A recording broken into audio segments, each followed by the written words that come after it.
Dabar yra 2024 metų sausis ir tikriausiai daugelis iš jūsų skaitėte naujienas, kad Lietuvos kariuomenė jau pasiekė ispaniškų 120 mm velkamų minosvaidžių partiją.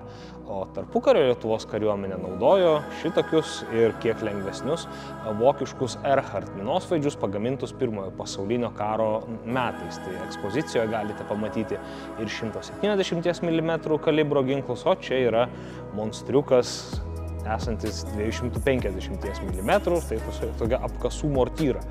Tai su ją toli nepašaudydavot, siekdavo atstumas iki 2,5 maždaug kilometrų, tačiau tokie ginklai turėjo trūkumą, kartais jų vamzdyje sprogdavo sviedinys ir kad apsisaugoti nuo nelaimių ir kad sprogimo banga nesužeistų ir nenužudytų karių, kartais tokie minosvaidžiai buvo įkasami į 1,5 metro ar net gilesnės duobes.